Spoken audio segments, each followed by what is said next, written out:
La D. Comme tu es bête, ils crachent des flammes et des cendres. Puis, ils coulent de la lave bouillante le long de leurs parois. N'importe quoi. Ah, les dessins animés, c'était quand même vachement mieux avant. Hein. Quand on y pense, c'était beau, il y avait une histoire sensationnelle, et puis regarde, ça pète la rétine en vrai. Ah ça, c'est clair. Au premier sens du terme, carrément. Ouais, en fait, c'est vrai que c'est assez immonde quand on y prête attention. Mais même sans rien prêter, c'est une infamie ton machin.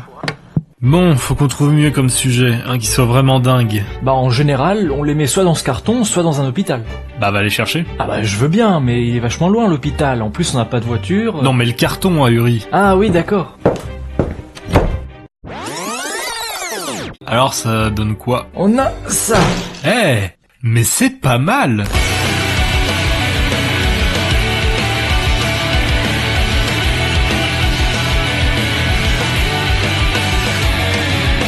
Amoureux de la Japanimation, aujourd'hui c'est votre heure parce qu'on s'est rendu compte que dans cette saison 2 on a laissé le Japon un peu trop de côté. Donc on se rattrape. Ça m'enchante pas plus que ça. Ah oui, toi on t'a rien demandé. Alors on va causer de Mob parce qu'en lui-même l'animé est assez intéressant. Mob Psycho 100, 100 ou n'importe quelle façon de le prononcer selon le pays et le fuseau horaire sur lequel vous vous trouvez, est à la base un manga des plus sympathiques de 2012 écrit et dessiné par One, qui a pour particularité d'être à la fois très très chouette sur l'histoire mais... Ça possède un visage que seule une mère peut aimer? Ouais, dans l'idée, c'est simple. Alors c'est pas horrible, mais c'est des fois simplet. Mais c'est One. One, il a toujours eu ce style-là. Je suis unique. Et même si ça semble disgracieux, Mob c'est tellement chouette qu'en 2016 une nouvelle tombe du ciel comme quoi une adaptation en animé arrive. Et ça, c'est le début du grand chambardement. Parce que c'est fait par Bones. Et on va voir pourquoi c'est chouette cette nouvelle, mais avant, que peut donc bien être Mob Psycho? Ça pourrait commencer comme un slice of life classique, Shigeo Kageyama, ou Mob, c'est comme ça qu'on le surnomme. C'est un collégien tout ce qu'il y a de plus non banal. Il sait lire? Pourquoi pas toi? Si, de temps en temps. Ça explique pourquoi tu confonds toujours le sel et l'eau de Javel, mais... Ah ouais, on avait bien rigolé ce jour-là. Mais pas beaucoup mangé. Effectivement. Mob, comme je le disais, il a quelque chose de spécial. En plus d'avoir une coupe au bol, le gamin a quelques pouvoirs psychiques. Télékinésiques entre autres. Et si ça l'amusait au début, il va se mettre à ne plus les utiliser pour ne pas foutre le bordel autour de lui. Et il finira même, grâce à ses pouvoirs, par rencontrer celui qu'il considère comme son mentor. Reigen, un arnaqueur de première autoproclamé plus grand médium existant qui se révèle être un escroc de haute voltige et utilise des pouvoirs de Mob pour attirer des clients et tenter de se faire un max de blé. Bien entendu, on vient de parler de pognon. Un duo certes très rigolo tant ils sont opposés, mais un duo qui fonctionne à merveille parce que l'un a confiance en un escroc et l'autre se lie d'amitié avec sa potentielle pompe à fric. Le but de Mob c'est vrai ça, qu'est-ce que c'est? Bon, le but de Mob il est assez spécial. Au départ c'est d'être normal, pécho la fille de ses rêves et de se dépatouiller pour devenir de plus en plus populaire, ou du moins avoir un pote. Et autour de ça et de cet arc narratif gravite tout un tas de personnages très chouettes comme le petit frère de Mob, Ritsu Kageyama, un garçon doté d'une intelligence au-dessus de sa classe, faut dire que des fois il y a des têtes d'abrutis quand même. Il a beaucoup de respect pour son frère malgré une certaine jalousie, ce qui va, vous en doutez, donner des péripéties des plus exceptionnelles qu'on va s'empresser de passer parce que on n'a pas le temps et qu'il faut les découvrir. Et à côté de ça, on a du classique mais néanmoins maîtrisé en termes de personnages. Smile, qui est l'équivalent de la bestiole pas cool qui devient amicale au fur et à mesure, et d'ailleurs il a les joues de Pikachu. Anazawa, le Yamcha de l'histoire, qui sert de premier rival, et le méchant qui voit la lumière en 10 secondes grâce à Mob. Et tout un tas de personnages secondaires dont ces jeunes gens du club du culturisme. Ils font des quiz? Je ne pense pas.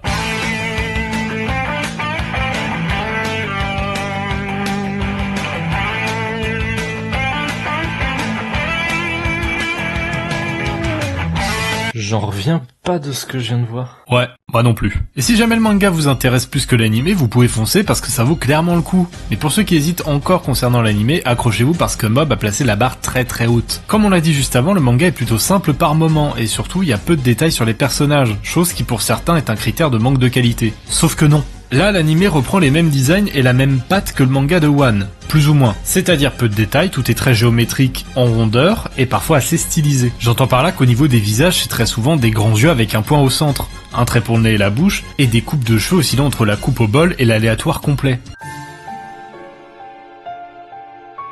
Oh, j'ai l'impression de me noyer dans son regard. De même pour les vêtements, si on prend Mob, c'est un uniforme noir, bouton jaune et basta, pas de symbole, pas de forme, pas de texte, rien.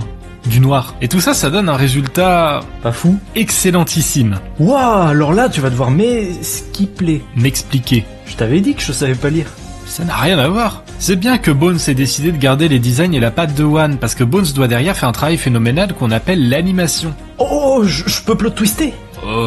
Bon allez, ça te fera pas de mal.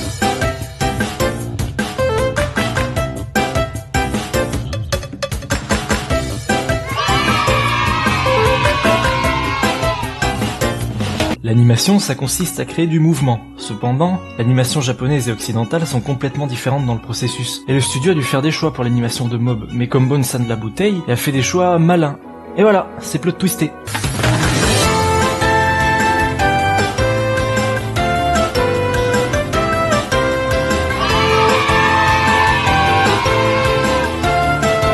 Tu viens de plot twister un point MP4 là? Je sais pas ce qui m'arrive.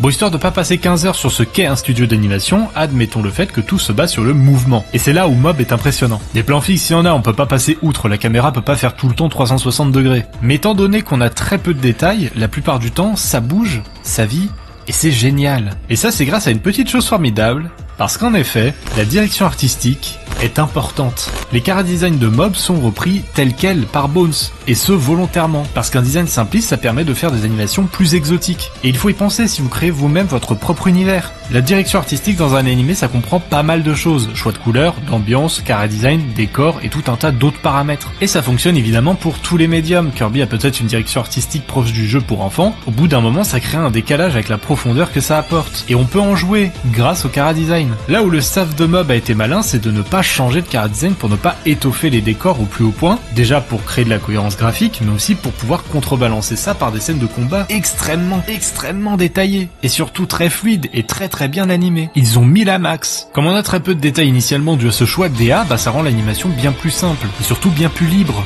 puisqu'on n'a rien à enlever. Et ça peut donner des scènes absolument faramineusement crémeuses pour la rétine, comme celle-ci. Faramini quoi?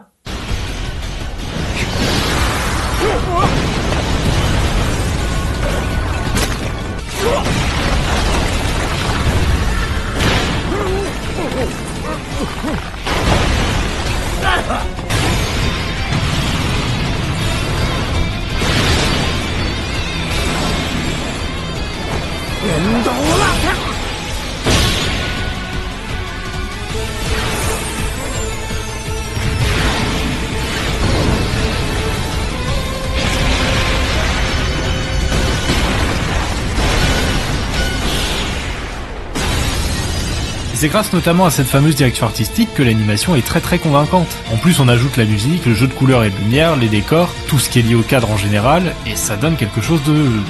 presque parfait. Parce que si on repasse la même scène avec une musique différente, des couleurs différentes et qu'on zoome et dézoome, là tout de suite ça a plus la même gueule.